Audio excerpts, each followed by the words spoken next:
Ce soir, donc, nous abordons la question de la possible, probable, disparition du jury populaire. Alors, pour traiter de ce sujet, j'accueille ce soir monsieur le député Stéphane Mazard. Vous êtes député de l'Aveyron, membre du parti Renaissance, et vous avez été rapporteur de la loi sur la confiance dans l'institution judiciaire qui tend à généraliser et à pérenniser les cours criminelles départementales. J'accueille aussi Benjamin Fiorini. Vous êtes maître de conférence à l'université Paris 8, juge assesseur à la Cour nationale de droit d'asile, et vous êtes aussi président de l'association toute nouvellement créée Sauvons les Assises, qui a pour objectif de défendre le jury populaire. Alors, pour vous dresser un rapide état de l'actualité en la matière, donc la loi du 22 décembre 2021 a eu pour objectif, donc a été portée par le député Mazard, a eu pour objectif de pérenniser, de généraliser les cours criminelles départementales qui ne comptent plus parmi leurs membres des citoyens. Donc il n'y a plus de jury populaire dans ces cours criminelles départementales. Elles sont compétentes pour tous les crimes punis de 15 ans d'emprisonnement et le reste, la compétence appartient à la cour d'assises. On voit ici qu'il y a une certaine concurrence qui a été créée entre les cours criminelles départementales et la cour d'assises, au point qu'on peut se demander si la cour d'assises et le jury populaire ne sont pas voués à disparaître.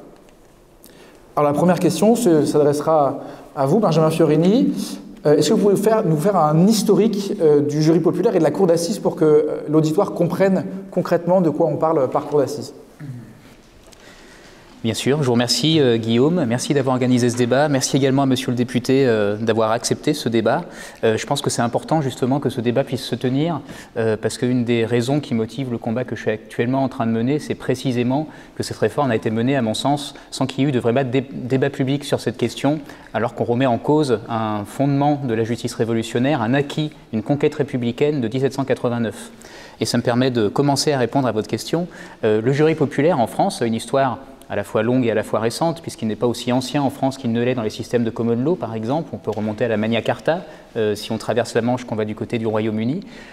En France, il est véritablement un legs de la Révolution de 1789. Il ne naît pas en 1789, il naît 2 ans plus tard, en 1791.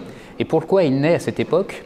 Il naît en réaction à la justice d'Ancien Régime, à l'arbitraire qui prévalait sous la justice d'Ancien Régime, et où on a voulu, pour que la justice soit contrôlée directement par le peuple, pas simplement par le principe de publicité qui veut que les citoyens puissent assister à la justice, mais par un principe d'action qui voulait que les citoyens rendent directement la justice également, on a voulu qu'ils puissent participer au fait de rendre les verdicts dans les affaires criminelles pour l'essentiel.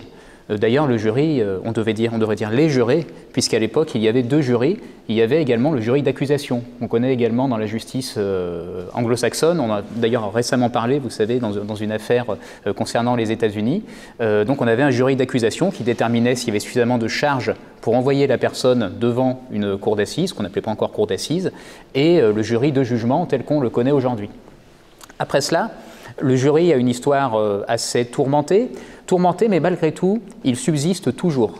C'est-à-dire qu'il a traversé toutes les époques, l'Empire, donc l'époque napoléonienne, Bonaparte, il traverse tous les régimes jusqu'à aujourd'hui, sous des formes encore une fois qui vont varier. Par exemple, sous l'Empire, le jury populaire n'avait pas les compétences qu'il a aujourd'hui, il n'avait pas non plus la même composition. Les jurés n'étaient pas tirés au sort sur la liste électorale, ils étaient soigneusement sélectionnés par des commissions établies au niveau des mairies ou des préfectures, de telle sorte qu'on avait des jurés quelque part qui étaient un peu choisis. On parlait à l'époque de jurys de notables d'ailleurs. Et alors si je fais vraiment une histoire à grands traits, on a une autre évolution conséquente qui apparaît sous le régime de Vichy. C'est pas forcément connu, mais il se trouve que c'est sous le régime de Vichy, c'est à partir de 1941 que les jurés et les juges professionnels se sont mis à juger ensemble les affaires.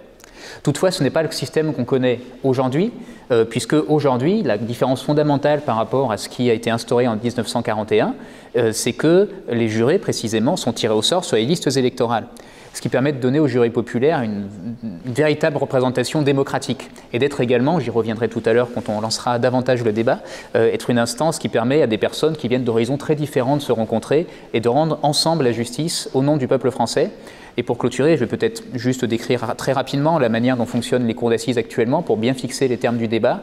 Une cour d'assises, c'est 9 personnes en première instance. Ce sont 6 jurés citoyens tirés au sort sur les listes électorales qui vont délibérer à la fois sur la culpabilité et sur la peine, accompagnés par 3 magistrats professionnels, un président de cour d'assises, dont c'est la fonction habituelle, quotidienne, et 2 magistrats assesseurs qui sont des magistrats qui ont d'autres fonctions habituellement, ça peut être des juges aux affaires familiales, ça peut être des juges d'instruction, et qui viennent ponctuellement siéger aux assises. Voilà à quoi ressemble aujourd'hui la cour d'assises, et je terminerai en disant que pour que la culpabilité soit votée, c'est une innovation de la LPJ, il faut que sur ces 9 personnes, en première instance, 7 personnes votent la culpabilité.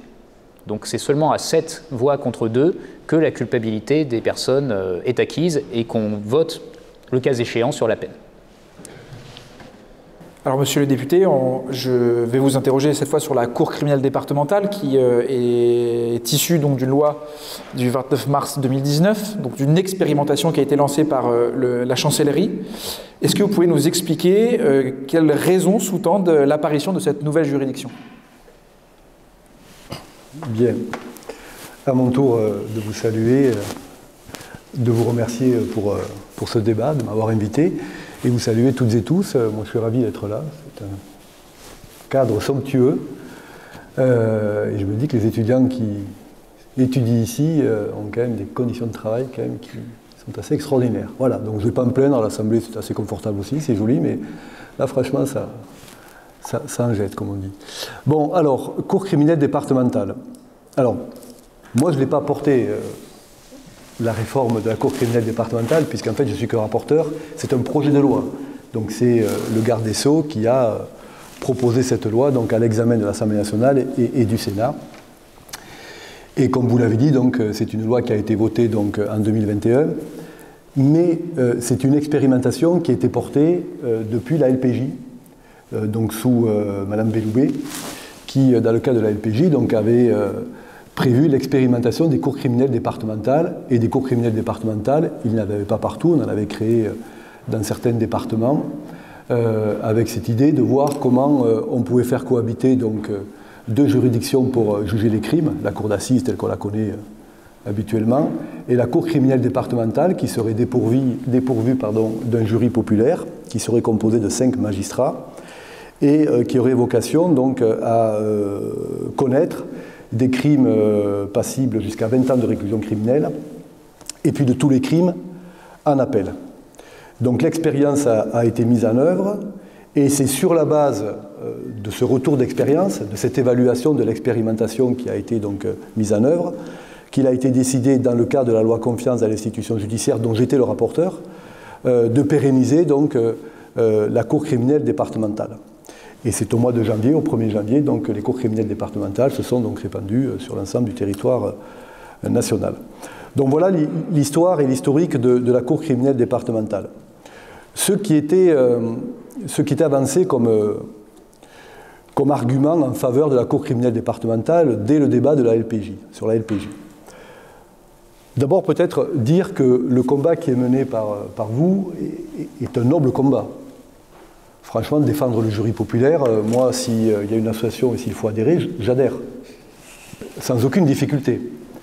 Et je me souviens d'ailleurs que lorsque ce texte a été examiné dans le cadre de la LPJ, enfin cet article qui visait à expérimenter les cours criminelles départementales a été examiné dans le cadre de la LPJ, moi je disais que ce soit en commission ou dans l'hémicycle,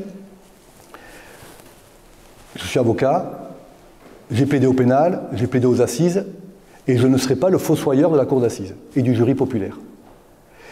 Et je voterai le texte présenté par la ministre de l'époque, parce que justement c'est expérimental, et qu'il faut y aller avec beaucoup de prudence.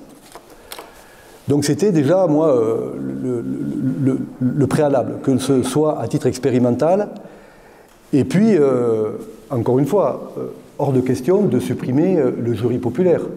La cour d'assises continue à exister, elle continue à connaître des crimes les plus graves en droit, c'est-à-dire les crimes qui sont passibles de plus de 20 ans de réclusion criminelle, et la cour d'assises continue à connaître de toutes les affaires criminelles en appel. Donc la cour d'assises continue à exister, et la cour criminelle départementale est mise en œuvre à titre expérimental. Lorsque la cour criminelle départementale a été mise en œuvre, la commission des lois m'a désigné avec Antoine Savignac, qui était député LR et qui siégeait également à la commission des lois. Nous avons été tous les deux désignés pour faire une évaluation de l'expérimentation de la cour criminelle départementale. Alors, je précise que j'ai fait cette évaluation avec Antoine Savignac, parce qu'Antoine Savignac, qui appartenait à un groupe d'opposition, sous l'ancienne législature, était farouchement opposé à la mise en œuvre des cours criminelles départementales. Donc il avait voté contre et il était opposé donc, à cette institution. Antoine Savignac est avocat de formation, et il exerce d'ailleurs, et il exerçait encore à l'époque, sa profession d'avocat. Donc tous les deux, nous avons mené cette évaluation et nous avons conclu que l'expérimentation, sur un certain nombre de points sur lesquels on reviendra tout à l'heure, était positive. Donc ça, c'est le rapport que nous avons présenté devant la commission des lois au bout de quelques mois d'expérimentation. Lorsqu'on a déposé notre rapport, nos conclusions étaient quasi identiques à 90% aux conclusions de Getty, qui est un ancien président de cour d'assises, chevronné, magistrat honoraire, et qui avait été, lui, chargé par le garde des Sceaux de faire également de son côté une évaluation des cours criminelles départementales.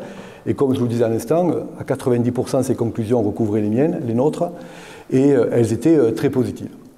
Et donc, c'est lorsque la loi confiance dans l'institution judiciaire est arrivée au Parlement qu'il a été décidé par le garde des Sceaux de pérenniser les cours criminelles départementales, de les inscrire dans le temps, avec une mise en application au 1er janvier 2023. Considérant effectivement que les conclusions de notre rapport flash et de M. Getty permettaient d'avoir suffisamment de recul sur cette nouvelle juridiction et l'apport que cette juridiction pouvait apporter dans notre système judiciaire. Donc voilà un peu la genèse de ce texte. Alors on rentrera plus avant sûrement sur les côtés positifs et les points d'interrogation qu'on pouvait avoir au moment où nous avons examiné la loi confiance, mais globalement on a jugé et on a estimé effectivement que c'était une institution, une nouvelle juridiction qui pouvait prendre tout à fait sa place avec beaucoup de pertinence dans notre système judiciaire. Voilà la genèse des cours criminelles départementales. Voilà comment cela s'est passé chronologiquement et comment moi je suis rentré dans ce sujet, encore une fois, avec la volonté de préserver le jury populaire. Je suis farouchement attaché et viscéralement attaché à la cour d'assises. J'y ai passé mes plus belles heures en tant que praticien. Mais je crois qu'il y a encore la place pour la cour d'assises dans notre pays, comme il y a une place à créer et à trouver pour la cour criminelle départementale. Benjamin Furini, on remarque effectivement la cour d'assises n'est pas nécessairement vouée à disparaître, selon le député Mazard. Pourquoi avoir lancé une association et un combat personnel pour sauver le jury populaire si celui-ci n'a pas vocation à disparaître? Alors, plusieurs choses pour répondre à cette question. La première chose, c'est que j'entends que vous êtes attaché à cette institution révolutionnaire, encore une fois un héritage révolutionnaire qu'est le jury populaire. Je vois quand même, je ne peux pas m'empêcher de voir une contradiction assez manifeste entre cette affirmation et le fait de mettre en vigueur cette réforme qui supprime quand même le jury populaire de cour d'assises dans près de 60% des affaires criminelles. Je trouve, et je vous admets volontiers dans mon association, que si vous êtes viscéralement attaché à cette institution, il y a de meilleurs moyens de montrer cet attachement que de supprimer le jury populaire dans très exactement 57% des affaires. Mais passons. Pourquoi ce combat? Je l'ai lancé initialement, vous dites que c'est un combat personnel. Ce n'est plus un combat personnel, loin de là. Ce n'est plus un combat personnel parce que c'est un combat qui est soutenu par l'essentiel des avocats, une bonne partie des magistrats et beaucoup d'associations qui viennent de la société civile et également de plus en plus de collectifs féministes. J'y reviendrai. Quand je parle des avocats, pour être un peu plus précis, le Conseil national des barreaux a pris une motion contre les cours criminelles départementales, la conférence des bâtonniers, une cinquantaine de barreaux en France et des barreaux très significatifs. Barreau de Lyon, barreau de Toulouse, barreau de Paris, barreau de Seine-Saint-Denis. Je ne vais pas vous faire toute la litanie, mais tout ça pour vous dire que la contestation procède vraiment d'un mouvement de fond que j'incarne ponctuellement, mais dont je ne suis absolument pas le dépositaire ni le seul porteur. Alors pourquoi ce combat? Je dirais qu'il y a 4 piliers, 4 arguments qui militent ardemment pour la préservation des jurys populaires. Le premier argument, je l'ai un peu évoqué tout à l'heure, c'est l'argument démocratique. Je pense que c'est évident. C'est une institution démocratique héritée de la Révolution, un moyen pour les citoyens de contrôler les verdicts qui sont rendus dans les affaires criminelles. Et je trouve ça d'autant plus étrange de vouloir couper ce lien entre la justice et les citoyens à une heure où les États généraux de la justice, dont le rapport a été rendu en juillet 2022, pointent justement du doigt le fait que la justice se serait éloignée des citoyens, qu'un fossé se serait creusé et qu'il conviendrait de combler ce fossé. J'avoue avoir du mal à comprendre en quoi la suppression des jurys populaires dans la majorité, encore une fois, des affaires en première instance, serait de nature à retisser ce lien, bien au contraire. Et d'ailleurs, je vous dis 60% des affaires criminelles qui vont être concernées à peu près. Mais dans certains de nos territoires, ça va être beaucoup plus.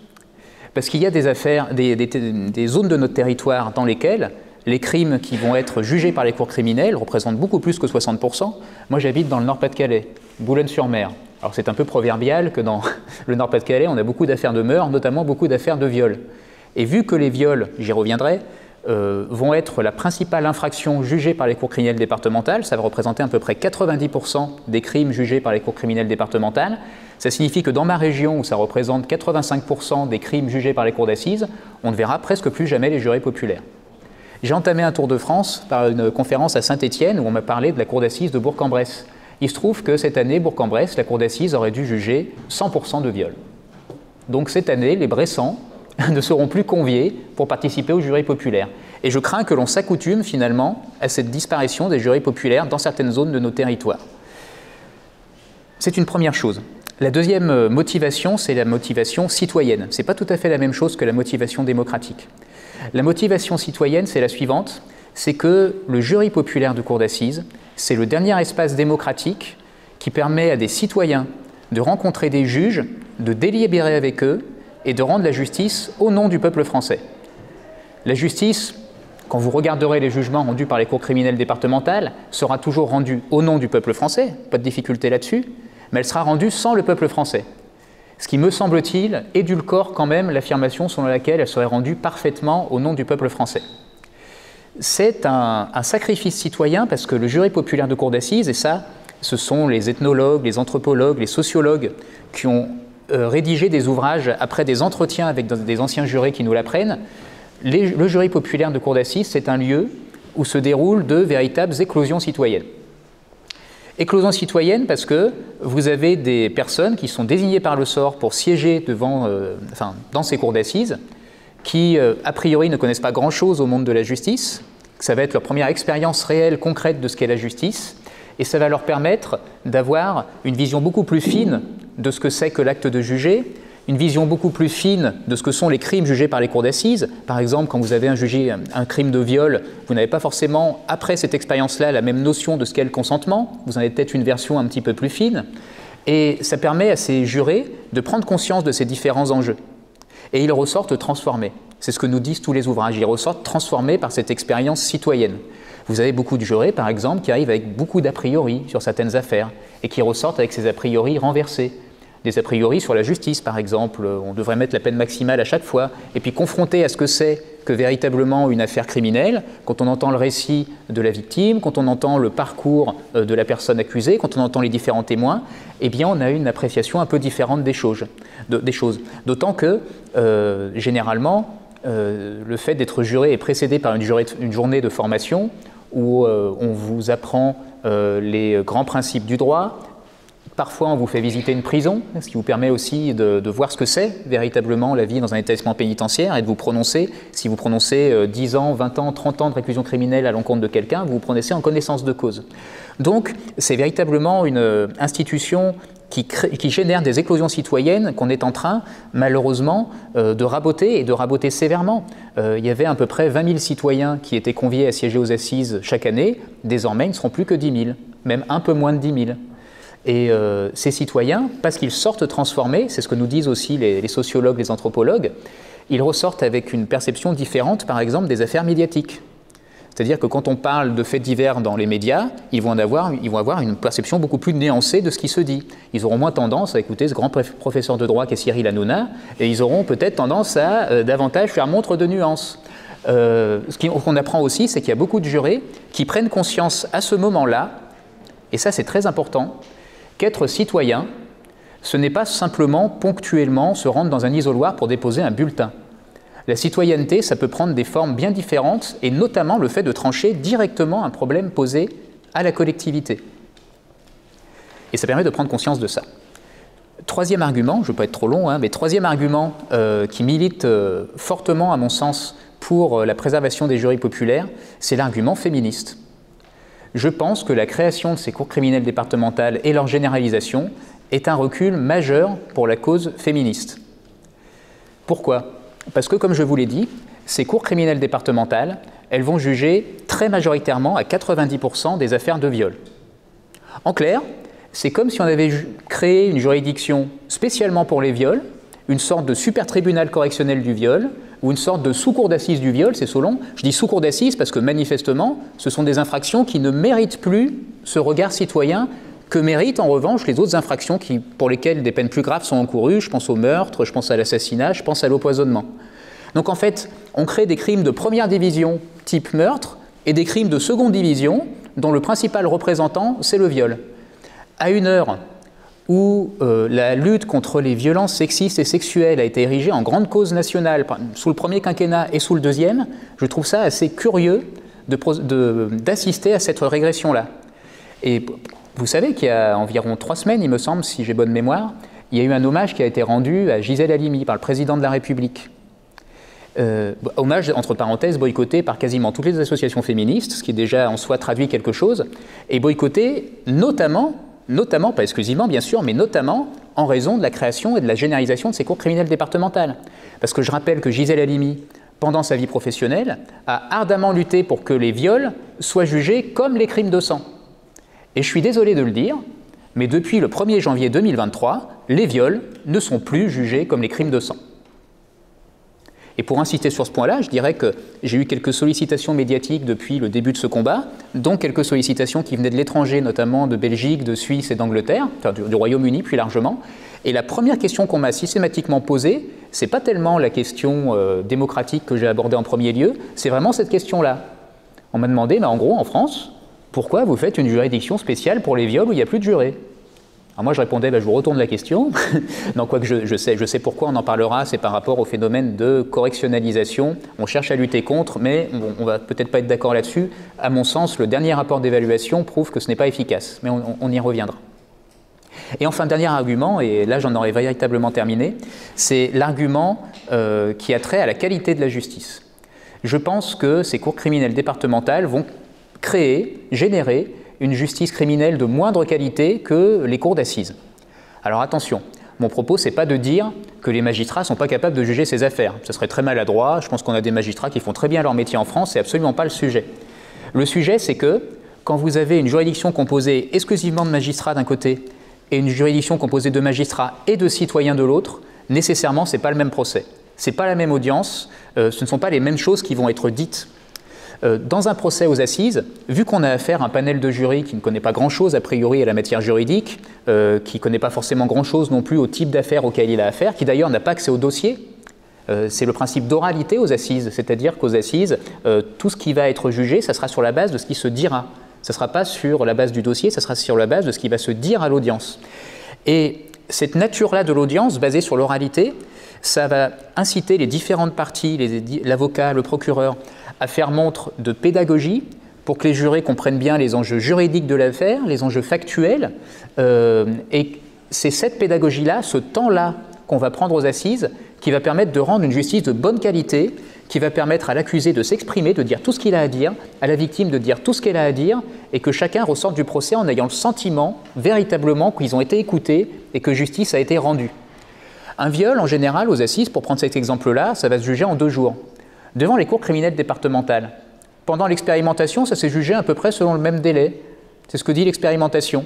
Mais depuis que c'est généralisé, et que dans les juridictions, vous avez la pression managériale pour que ça aille plus vite, pour qu'on fasse du stock, pour qu'on fasse du flux, vous savez en combien de temps on juge un viol aujourd'hui? En 1 journée. On a divisé le temps par 2. Et je ne comprends pas comment on peut dire qu'on a la même qualité de justice selon qu'on prend le temps d'écouter en 2 jours ou qu'on le fait en 1 journée. Nécessairement, c'est une justice dégradée. Je ne vais pas être plus long sur ce point-là, je développerai d'autres aspects plus tard et je cède la parole.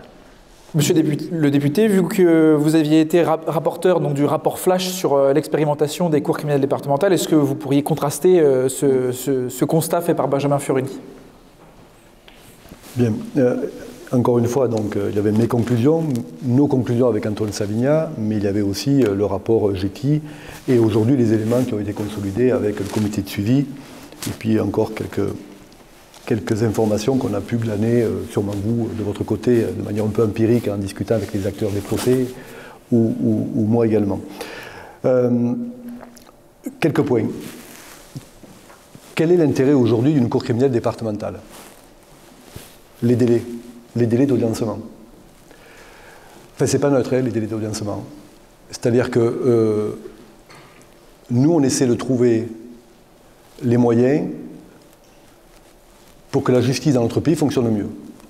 Ça passe par des augmentations de budget, notables ces dernières années, mais sûrement pas suffisantes, parce qu'on part de très loin. Et ça passe par la création d'une nouvelle juridiction dont on pense qu'elle va permettre effectivement de mieux juger les gens. Qui c'est les gens? Qui sont-ils ces gens? C'est des personnes qui sont mises en examen dans des affaires criminelles, qui pour la plupart d'entre elles sont en détention provisoire, c'est-à-dire présumées innocentes mais quand même derrière les barreaux.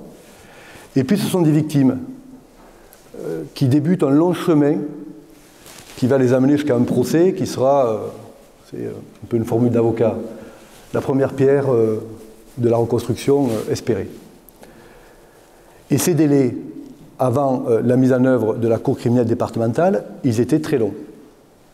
Mais quand je dis très longs, ils étaient anormalement longs, et d'ailleurs on était souvent épinglés par la Cour de justice européenne.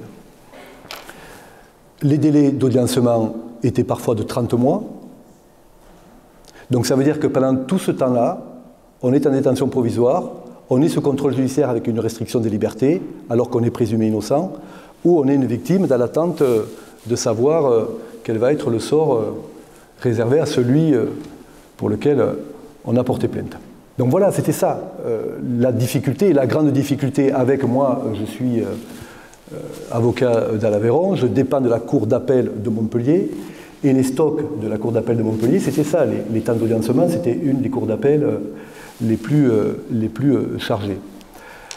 La Cour criminelle départementale, aujourd'hui, et ce sont les résultats consolidés, permettent d'audiencer en matière criminelle des affaires 8 mois pour les personnes en situation de détention provisoire et 15 mois lorsque ces personnes ne sont pas en détention provisoire, lorsqu'elles sont libres sous contrôle judiciaire. Donc une moyenne de 12 mois.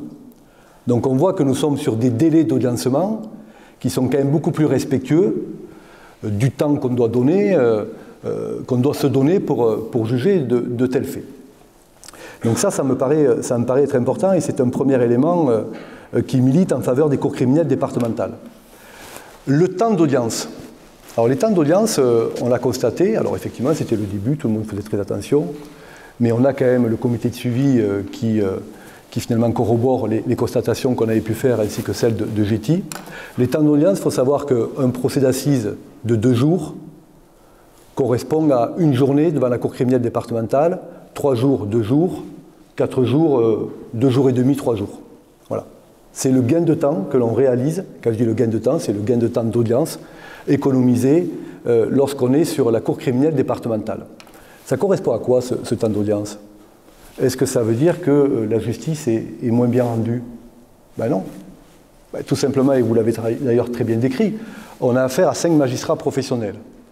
Alors quand on dit 5 magistrats professionnels, ce sont en général un président, 2 assesseurs professionnels, et ensuite d'autres professionnels, mais qui sont des MTT, c'est-à-dire des magistrats à titre temporaire, ou des magistrats honoraires, ou des avocats honoraires maintenant, puisque c'est la nouveauté de ce texte, avec des avocats honoraires qui peuvent composer une audience de jugement.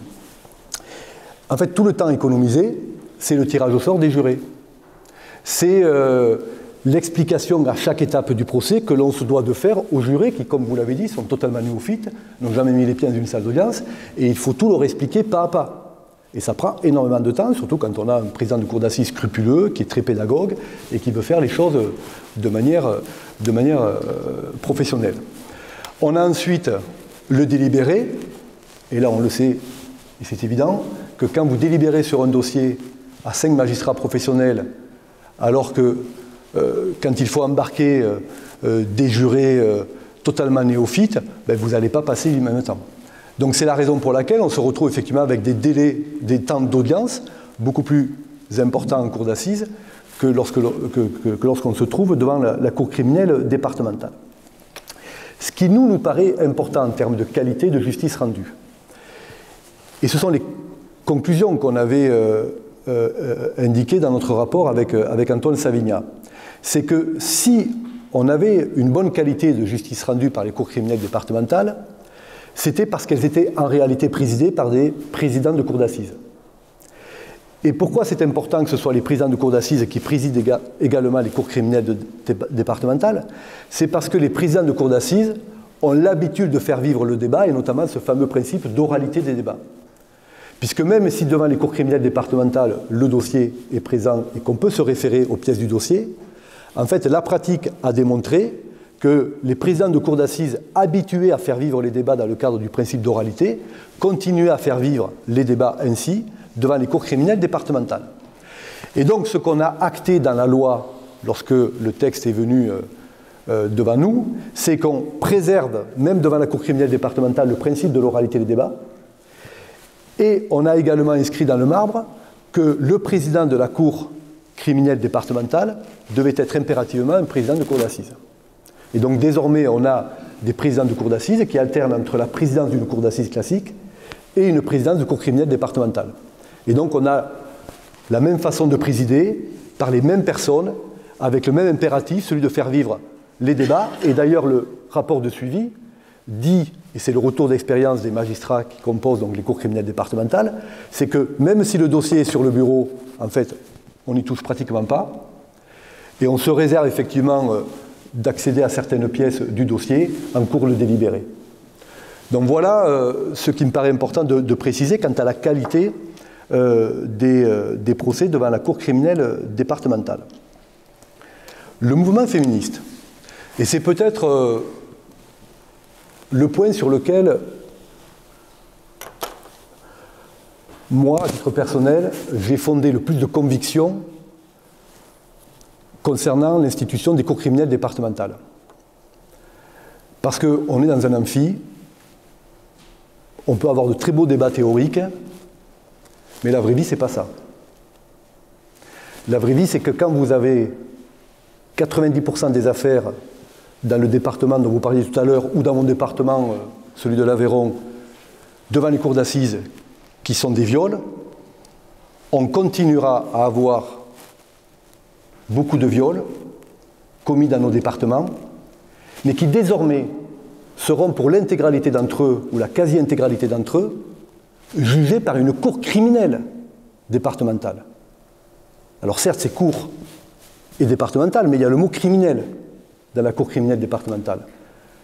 Donc on va enfin, dans ce pays, arrêter l'hypocrisie dans laquelle nous étions tous enfermés, et qui consistait, pour la plupart des viols, de les correctionnaliser et de faire que ces viols passaient un mercredi après-midi, alors je dis un mercredi après-midi parce que c'est le temps d'audiencement des affaires correctionnelles devant le tribunal judiciaire de Rodez, où vous passiez des viols correctionnalisés entre un voleur de mobylettes, parce qu'on les poursuit encore chez moi en Aveyron, et un trafiquant de produits stupéfiants. Non mais c'était ça la réalité. Et moi ce que je souhaite, c'est qu'avec les cours criminelles départementales, on n'ait plus aucun viol qui soit correctionnalisé, et qui passent devant un tribunal correctionnel. Parce que c'était ça la réalité judiciaire de notre pays, et on peut se le dire quand même. Hein. Moi, j'ai pas vu beaucoup, de doctrinaires, de praticiens ou de citoyens s'émouvoir de la situation. Tout le monde se complaisait à faire qu'on se retrouve effectivement avec des viols correctionnalisés à tour de bras et qui passaient devant les tribunaux correctionnels. Donc moi, ce que je souhaite, et c'est l'objectif, c'est qu'on ait 100% demain des viols qui soient jugés par une cour criminelle départementale dont je viens de vous dire que les délais d'audiencement sont acceptables et que la qualité des débats sont au rendez-vous. Parce que c'est ça, cher professeur, hein, la réalité du terrain. C'est quand même un nombre de correctionnalisations qui était très importante. Et je vais même rajouter une chose. C'est que depuis l'affaire Outreau, vous savez, on a créé dans ce pays les pôles d'instruction. Les pôles de l'instruction, c'était l'idée de dire que le juge d'instruction seul dans son cabinet, c'était plus possible. C'est la triste expérience du juge Burgot dans l'affaire Outreau. Et donc l'idée, c'était quoi? C'était que dès qu'on a affaire à une affaire criminelle, c'est plus le juge d'instruction du tribunal judiciaire qui en connaît, c'est renvoyé devant un pôle de l'instruction. Et vous aviez des territoires comme celui que je connais bien, l'Aveyron, où le tribunal de grande instance, devenu le tribunal judiciaire aujourd'hui, avait un cabinet avec un juge d'instruction, mais ce cabinet de juge d'instruction ne connaissait plus des affaires criminelles. Et tous les dossiers étaient délocalisés à 2 heures de route, c'est-à-dire devant la cour d'appel de Montpellier, où était le pôle de l'instruction. Donc depuis l'affaire Outreau et depuis la mise en œuvre des pôles d'instruction, plus aucune affaire criminelle n'était instruite devant le tribunal judiciaire de Rodez. Mais je peux vous assurer que pour avoir assisté beaucoup de victimes, il y a eu des catastrophes judiciaires qui sont passées à bas bruit, personne ne s'en est ému.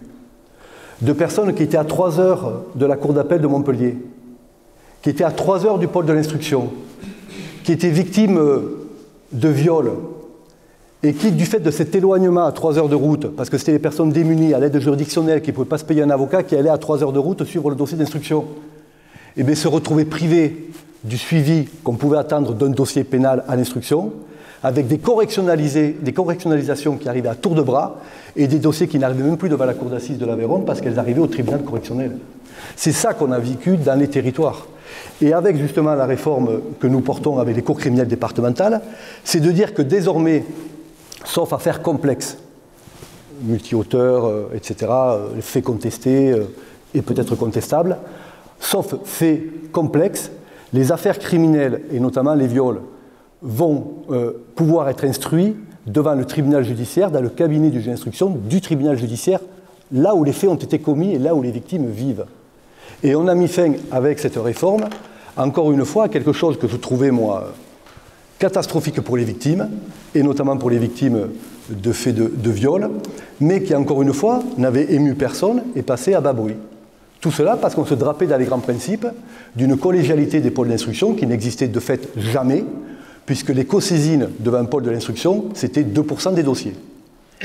Donc voilà, je pense qu'en termes de délai, en termes, encore une fois, de lutte contre les viols et les atteintes aux femmes, en termes de qualité de la justice, je pense que la Cour criminelle départementale, encore une fois, pas d'un point de vue théorique, pas d'un point de vue, j'ai envie de dire, pas idéalisé, mais d'un point de vue pratico-pratique et de la façon dont la justice était rendue dans notre pays, apporte de vraies solutions concrètes et qui, je me permets de le dire, vous avez vos sources et j'ai les miennes, et les miennes pour le coup ce sont des rapports.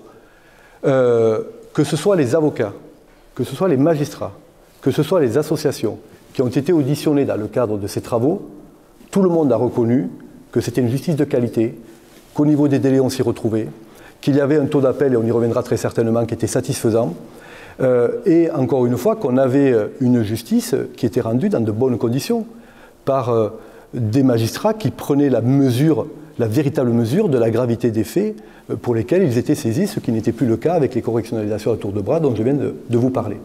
Donc voilà ce que je voulais vous dire, mais peut-être juste un élément pour illustrer cela. J'étais il y a 15 jours à Pontoise, je rencontrais les chefs de juridiction et la secrétaire générale du tribunal judiciaire pour parler de la justice des mineurs. Et puis, au débeauté, avant de partir, je lui dis, bon, au fait, la cour criminelle départementale. Et là, je vois tout le monde qui se fige, qui disent, ouais, vous êtes bien gentil, mais donnez-nous des moyens. Je dis, oh, ok, mais les moyens, ça va arriver. On a augmenté sensiblement le budget de la justice, ça y est, on est en train de former des greffiers, des magistrats, ça va arriver. Mais je dis, mais pourquoi vous avez besoin d'autant de moyens avec les cours criminelles départementales? Et là, donc, à eux de me dire, mais parce qu'on a beaucoup plus d'affaires à juger. Je dis, comment ça, vous avez plus d'affaires à juger? C'est pas parce qu'on a mis en place des cours criminelles départementales que vous avez plus de criminalité et de crimes commis sur votre ressort. Non, non, c'est pas ça. Mais c'est que nous, on s'attache à ne plus correctionnaliser. Et donc tous les dossiers qui passaient au tribunal correctionnel de Pontoise, on les fait remonter devant la cour criminelle départementale. Et on se retrouve aujourd'hui avec des difficultés que je veux bien reconnaître d'agenda pour les magistrats et de capacité à juger dans la grande salle des assises de Pontoise. Mais aujourd'hui, la réalité du terrain, quand je discute avec des magistrats, et notamment ceux de Pontoise il y a 15 jours, c'est bien effectivement ce phénomène de décorrectionnalisation qui est en train de se mettre en œuvre et qui permet encore une fois d'avoir aujourd'hui un nombre de crimes jugés dans notre pays beaucoup plus important. Le chiffre, je le dis, on est entre nous, enfin on est entre nous, entre guillemets, il sera très certainement annoncé dans les jours qui viennent. Depuis la mise en œuvre des cours criminelles départementales, c'est 55% de crimes supplémentaires qui ont été jugés dans notre pays. Bon, je vous le dis, il y aura une officialisation de ces chiffres qui sera donnée dans les jours qui viennent, mais on voit bien que le phénomène de correctionnalisation est en train aujourd'hui de se rétrécir grâce à la mise en œuvre de cette juridiction. Encore une fois, on préférerait dans l'absolu que tous les viols soient traités par une cour d'assises, sauf que ce n'était pas le cas. C'est qu'on n'aura jamais les moyens de le faire dans ce pays, et c'est que la cour criminelle départementale apporte une solution qui, objectivement, nous permet quand même de regarder les choses avec un peu plus quand même de sérénité. Parce que moi, franchement, je n'étais pas à l'aise dans la façon dont on traitait ces dossiers jusqu'alors. En attendant la publication de ces chiffres, il y a eu un rapport du comité de suivi de l'évaluation des cours d'assises qui a été publié en novembre 2022. Benjamin Fiorini, vous l'aviez commenté assez largement. Est-ce que vous pouvez nous livrer les conclusions de ce rapport ? Oui, je vais livrer les conclusions de ce rapport en abordant les différents points qui ont été abordés par Monsieur le député, notamment la question des délais et la question de la décorrectionnalisation, en commençant d'ailleurs par cette dernière. J'aimerais d'ailleurs dire que, alors vous sembliez dire que la plupart des réflexions qui basent mon combat sont des réflexions théoriques. Moi, je dois dire que j'ai vu dans votre présentation de la situation actuelle quelque chose de justement très théorique, quelque chose où on confondait peut-être les objectifs et les réalités. Reproche que j'adresse, j'en profite également au garde des Sceaux, qui a récemment donné quelques interviews dans lesquelles il a pu dire que la décorrectionnalisation avec les cours criminelles départementales, c'était fini. Écoutez, soyons sérieux 5 minutes. Allons voir dans n'importe quel tribunal judiciaire de France, dans n'importe quelle cour de France, vous verrez que la décorrectionnalisation, elle fonctionne encore. La correctionnalisation, pardon, elle fonctionne encore. Elle fonctionne encore à tour de bras. Il y a encore énormément d'affaires qui sont correctionnalisées et ça va rejoindre d'ailleurs les conclusions du rapport dont je vais vous parler qui date d'octobre 2022. Et d'ailleurs, entre parenthèses, c'est intéressant parce que c'est un rapport qui date d'octobre 2022, qui a été rendu au garde des Sceaux en octobre 2022, mais qui n'a été publié qu'en novembre 2022. Ce qui peut paraître étrange. Et d'ailleurs, si vous le cherchez sur Internet, vous ne le trouverez pas sur le site du ministère de la Justice. C'est étrange. Et alors j'ai eu la réponse à la question que je me posais, pourquoi on ne trouve pas ce rapport sur le site du ministère de la Justice il y a quelques mois. J'en discutais avec le sénateur Guy Benaroche, qui était un des membres qui composait le comité d'évaluation de suivi de la Cour criminelle. Et il se trouve qu'il a interrogé le garde des Sceaux au Sénat, lors d'une de ses venues, en lui demandant écoutez, on vous a rendu un rapport il y a un mois, pourquoi vous ne le publiez pas ? Et là, le garde des Sceaux était un peu embêté, il demande à son conseiller à droite, il demande à son conseiller à gauche, et il répond « Oui, le rapport est public, monsieur le sénateur, vous pouvez le publier ». Donc au final, on s'est retrouvé à prendre connaissance de ce rapport, non pas par la voie naturelle, qui est la voie d'une communication du ministère de la Justice, mais par des voies détournées, ce qui suffit à démontrer en soi que les conclusions de ce rapport ne sont pas très élogieuses pour les cours criminelles départementales. Autre chose avant de rentrer dans le fond de ce rapport, c'est un rapport définitif, c'est-à-dire que c'était le dernier rapport d'évaluation de l'expérimentation qui était prévu. Il date, je vous l'ai dit, d'octobre 2022. la loi qui a décidé de la généralisation des cours criminelles départementales, qui s'appelle donc loi pour la confiance dans l'institution judiciaire, ce qui d'ailleurs, entre parenthèses, me fait un peu rire, parce que j'ai du mal à imaginer comment on peut avoir une loi qui est tellement en décalage dans son contenu par rapport à son intitulé. C'est une loi qui date du 22 décembre 2021. Donc ça veut dire qu'on décide de la généralisation des cours criminelles départementales avant d'avoir le rapport définitif qui est rendu un mois plus tard. Alors je sais qu'à l'époque, vous l'avez dit, hein, il y avait le rapport que vous aviez rendu, mais qui est un rapport qui lui-même prenait beaucoup de précautions en disant que c'était qu'un rapport d'étape. À l'époque, il y avait que, je crois, 99 affaires qui avaient été jugées. Là maintenant, on en a 387. On a quand même un retour beaucoup plus conséquent et qui invalide d'ailleurs en partie les conclusions que vous aviez eues, Monsieur Mazars, dans votre premier rapport. Donc voilà, il y a quand même un problème quand même de logique législative, c'est-à-dire qu'on généralise avant d'avoir les éléments qui permettent de savoir si la généralisation est une bonne chose ou une mauvaise chose. Ce qui me donne un peu l'impression que parfois on décide d'abord et on réfléchit après. Alors ça c'est pour simplement la mise en contexte de ce rapport d'évaluation d'octobre 2022. Alors maintenant, qu'est-ce qui nous le dit ce rapport ? Il insiste essentiellement, on pourrait rentrer dans d'autres détails, hein, mais il insiste essentiellement sur les 3 points qui justifiaient la réforme. Vous avez mentionné 2, mais il y a quand même un 3e. Donc, la volonté de décorrectionnaliser, qui est louable et qu'on partage tous, je pense, dans cet amphithéâtre. Il n'y a pas de difficulté sur le fait que décorrectionnaliser, c'est un objectif commun, c'est un objectif partagé. Il faut que les viols, notamment, soient jugés pour ce qu'ils sont, à savoir des viols. On est tous d'accord avec ça. Le deuxième, le gain de temps, et là également, c'est un objectif partagé. Je pense que, vous l'avez dit, hein, devant les assises, il y a des délais d'audiencement qui sont extrêmement longs. Alors après, il ne faut pas tout attribuer non plus au délai d'audiencement. Ce qui fait le gros du temps pendant lequel on attend que le procès ait lieu, c'est surtout la phase d'instruction, qui est également très très longue. Donc ça, c'est un deuxième objectif qu'on peut considérer comme partagé, même si encore une fois, on ne va pas être d'accord sur la manière de résoudre le problème. Et il y avait un troisième objectif qui était le gain financier. C'est aussi, il faut le dire, il faut avoir le courage de le dire, parce que ça apparaît dans le rapport, c'est aussi une réforme gestionnaire. C'est aussi une réforme pour faire des économies. Des économies, en l'occurrence, sur le dos des jurés citoyens. Parce que les jurés citoyens, ça coûte un petit peu d'argent, il faut les indemniser, il faut leur payer des frais de repas, il faut leur payer des nuitées si l'affaire dure longtemps et qu'ils habitent loin de que l'affaire se déroule loin de leur domicile. Donc il y a aussi cet élément-là à prendre en compte. Et il se trouve que quand on lit le rapport, quand on le lit parfois entre les lignes parce qu'il n'est pas toujours clair sur certains points, on se rend compte qu'en réalité, il n'y a aucun de ces 3 objectifs qui est réellement atteint. Pour la décorrectionnalisation, vous irez voir la page 27 du rapport, 27 et suivant, je commence à bien le connaître, donc je peux vous dire les pages maintenant. Qu'est-ce qu'il nous dit ce rapport sur la décorrectionnalisation ? Il nous dit qu'aucune décorrectionnalisation significative n'a pu être mesurée dans les départements d'expérimentation. Si je vais un peu plus dans le détail, vous avez des personnes qui font des remontées de terrain, qui viennent nous dire qu'il n'y a eu aucune décorrectionnalisation significative constatée dans leur ressort, et vous avez d'autres retours de terrain où on nous dit on n'avait pas les outils statistiques pour mesurer cette éventuelle décorrectionnalisation, mais de notre ressenti de professionnel, on a, sinon pas décorrectionnalisé, en tout cas très très peu décorrectionnalisé.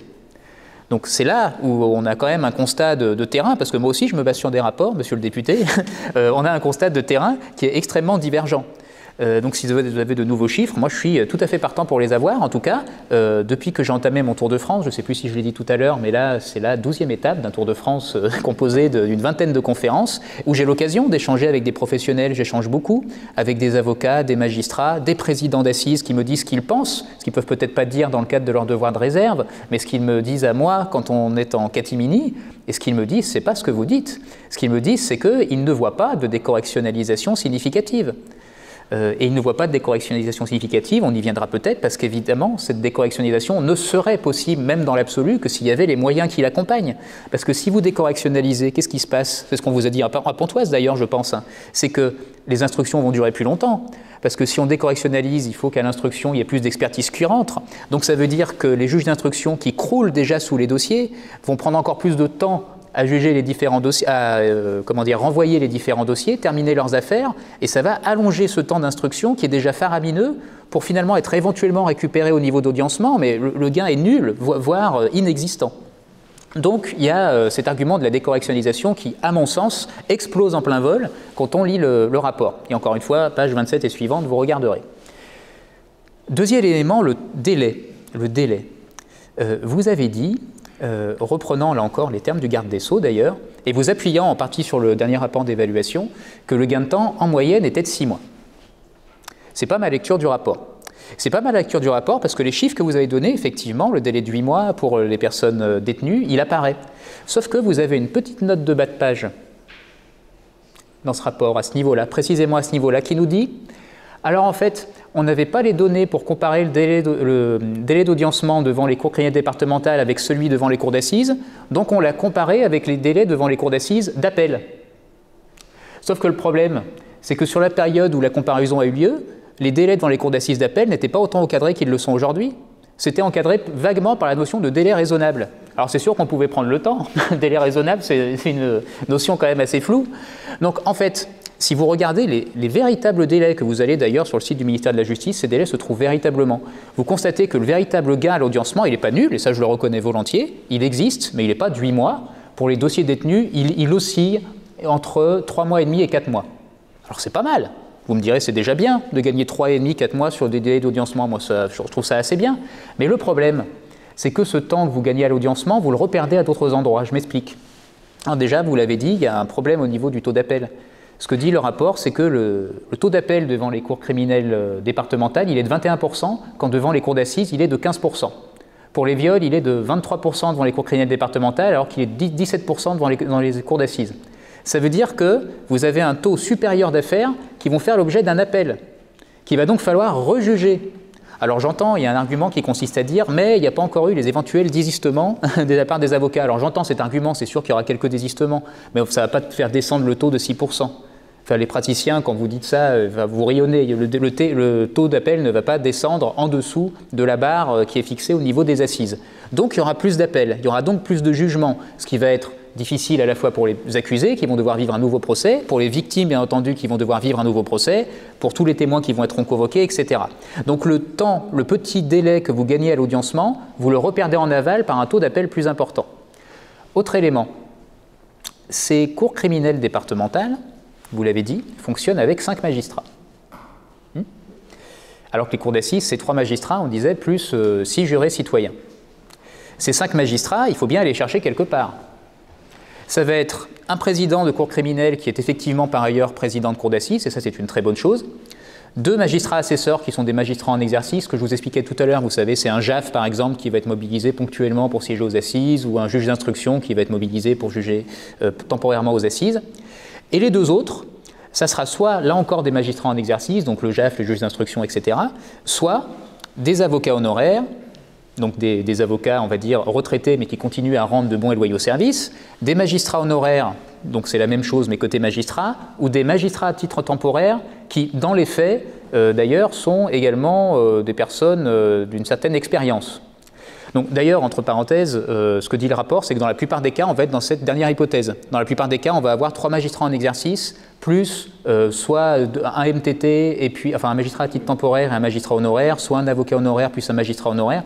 Donc en fait, juste pour vous le dire de manière très très claire, imaginez, faites-vous une image mentale dans votre tête. Ce qu'on a fait à travers cette réforme, c'est qu'on a remplacé 6 jurés citoyens, donc en fait avec tout le brassage que je vous expliquais tout à l'heure qui était apporté par ces jurés qui viennent d'horizons divers, on les a remplacés par 2 retraités, 2 quasi-retraités, et c'est ça qu'on appelle la justice du XXIe siècle. Surtout dans les affaires de viol, entre parenthèses, où vous savez qu'on a une appréciation de la notion de consentement qui est aussi très corrélée en fonction des âges, et je ne suis pas certain que ce soit la meilleure idée dans les affaires de viol que de faire juger ces affaires-là par des personnes de plus de 60 ans. Bon. Alors, âgées entre 60 ans et 75 ans, très exactement, si vous lisez les conditions pour être éligible à ces fonctions. Alors pourquoi ça a posé des problèmes, ça aussi? Parce que ces magistrats-là, c'est des magistrats qui ont d'autres fonctions par ailleurs. Donc, vu que vous allez plus souvent les mobiliser, puisqu'il en faut 5 au lieu de 3, ils vont perdre du temps sur leurs fonctions de base. Je vous disais, alors moi je connais bien le tribunal judiciaire de Boulogne-sur-Mer. Je sais qu'au tribunal judiciaire de Boulogne-sur-Mer, et c'est un exemple parmi d'autres, le taux de travail qui va être généré aux criminels pour les magistrats en exercice, il va être de 50% supérieur à ce qu'il était auparavant. Ça veut dire concrètement que l'année dernière, par exemple, un magistrat à Boulogne-sur-Mer qui ne fait pas du pénal, il était mobilisé, 2 semaines et demie, 3 semaines pour siéger aux assises. Eh bien, à partir de cette année, pour siéger tantôt aux assises, tantôt au cas criminel, il sera mobilisé 4 semaines et demie, 5 semaines. Et on sait, alors c'est sûr que les JAF, les juges d'affaires familiales, ils rendent actuellement la justice dans des délais tout à fait raisonnables, à tel point qu'on peut tout à fait se permettre de les mobiliser de manière supplémentaire, de 2 semaines supplémentaires sur des affaires criminelles. On sait que les juges d'instruction rendent les justices dans un délai tout à fait raisonnable et qu'on peut tout à fait se permettre de les mettre 2 semaines de plus sur les jugements des affaires criminelles.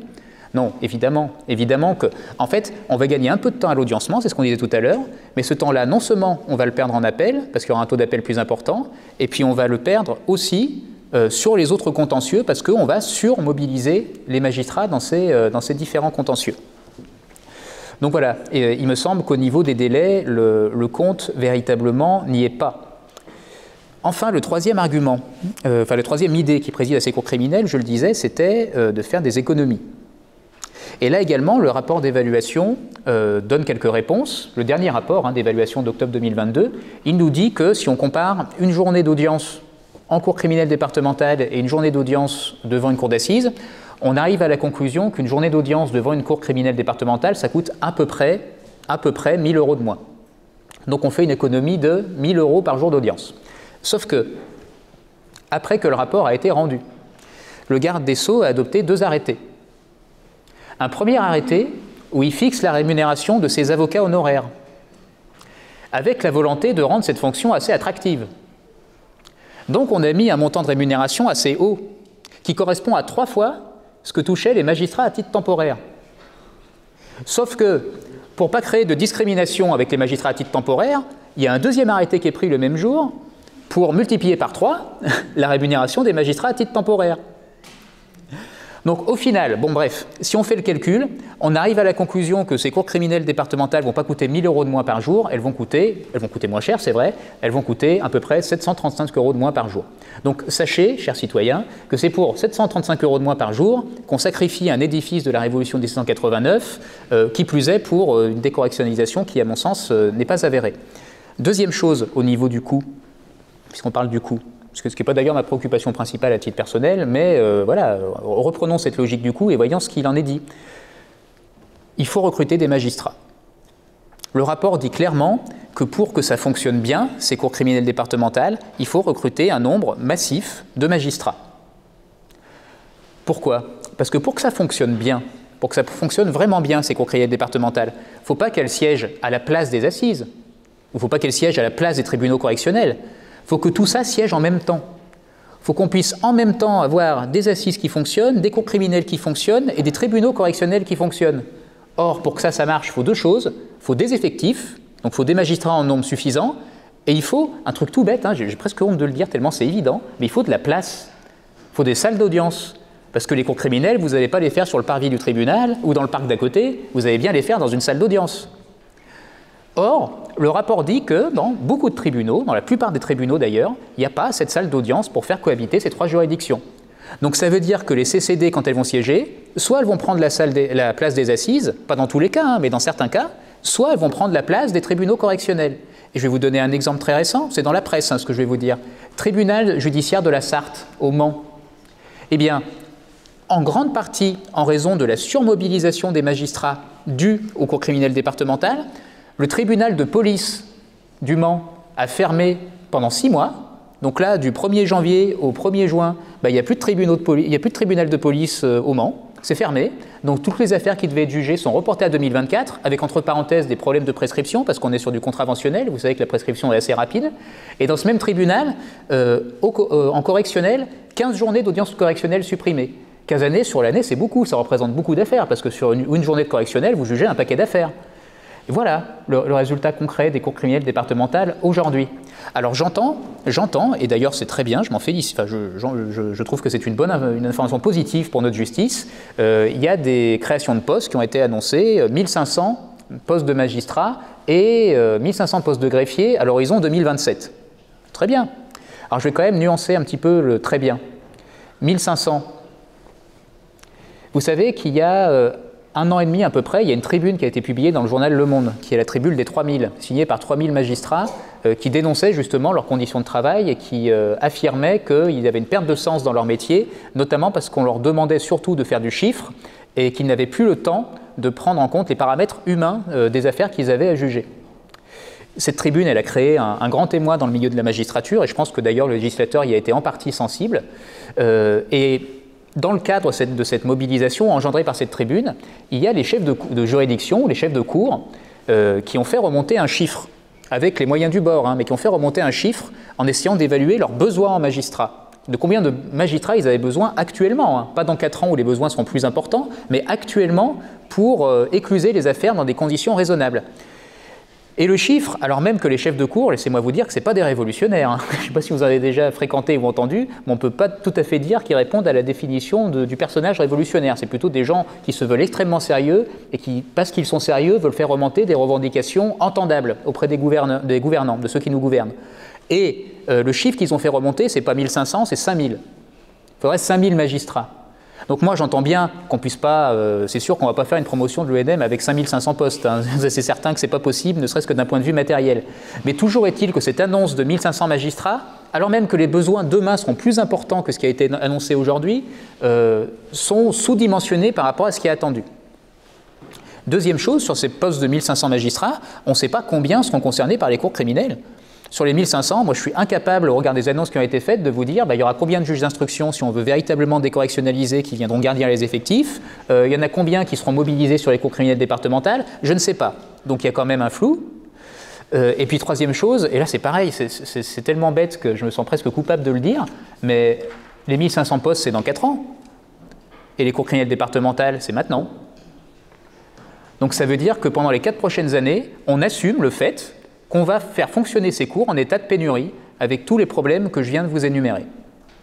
Donc voilà la lecture que je fais du rapport, qui me semble objective, même si je pense que vous aurez une opinion différente sur celui-ci. Bon, je ne vais peut-être pas reprendre l'essentiel de notre controverse. On a une argumentation qui diffère à partir d'éléments qui sont remontés par ce comité de suivi, mais peut-être 2 mots sur pourquoi ce rapport est arrivé après le vote de la loi. Comme je vous disais, donc l'expérimentation elle a été mise en œuvre par la LPJ. Premier rapport flash, Savigny-Mazars, le rapport Getty, et ensuite arrive la loi Confiance. C'est tout simplement, et d'ailleurs ça a été dit dans les débats parlementaires, une opportunité qu'offrait la loi Confiance pour inscrire dans le marbre la Cour criminelle départementale, puisque s'il n'y avait pas un véhicule législatif pour voter la continuation de la Cour criminelle départementale, on se retrouvait avec une fin de législature sans nouveau véhicule législatif, et on était parti sur des délais où on faisait cohabiter dans notre système judiciaire, pour les mêmes faits, 2 juridictions en activité différentes. C'était quand même pas très sain. Et donc, en fait, c'est l'opportunité qui a été offerte par la loi Confiance d'avoir un véhicule législatif qui a permis de poser le débat des cours criminelles départementales et celui de leur pérennité. Donc voilà les raisons pour lesquelles on n'est pas allé jusqu'au bout de l'expérimentation. On a profité de ce véhicule législatif qui était la loi Confiance pour inscrire dans le marbre donc, la Cour criminelle départementale. Mais ce qui a été prévu par la commission mixte paritaire, c'est qu'il y aurait donc ce comité de suivi qui, sur les premiers mois de mise en œuvre, enfin, jusqu'à la fin de l'expérimentation, jusqu'au 1er janvier 2023, on continuerait à suivre donc l'expérience des cours criminelles départementales pour permettre, le cas échéant, d'y apporter quelques modifications le jour où ces cours criminelles départementales rentreraient dans notre droit constant. Donc voilà. Donc c'est la raison pour laquelle on a eu ce comité de suivi qui a été un peu décalé par rapport à l'expérimentation, mais qui a le mérite d'exister et qui permet, pour vous, pour moi et pour nous tous, d'avoir des éléments quelque peu objectivés. Peut-être sur le taux d'appel. Alors, on va prendre ça avec beaucoup de précautions parce que les chiffres que je vais avancer ne sont pas contenus dans le rapport de suivi. C'est des chiffres qui seraient consolidés à date, mais pour lesquels, moi, j'ai pas, voilà, on va les prendre avec beaucoup de précautions. Mais il semblerait quand même qu'il y ait aujourd'hui, avec ces désistements actés de manière plus évidente, d'appels qui auraient pu être formés, puis ensuite donc des désistements formés lorsque les affaires viennent en appel, on aurait quand même un écart assez significatif entre le taux d'appel pour les cours criminelles départementales et les arrêts rendus par la cour d'assises. Moi, on m'a parlé de 18% pour les cours criminelles départementales, de 31% pour les arrêts rendus par la cour d'assises. Ce serait aujourd'hui les pourcentages des taux d'appel sur les deux juridictions à date. Mais encore une fois, prenons ça avec beaucoup de recul. Si ces chiffres sont avérés, consolidés, là pour le coup on a quand même, entre guillemets, un taux de satisfaction qui quand même s'impose à nous tous. Si ces chiffres ne sont pas avérés et sont plus proches du comité de suivi, effectivement, je vous rejoins, on a sur le taux d'appel quelque chose qui n'est pas significatif en termes de satisfaction, même si je n'aime pas trop le terme de satisfaction.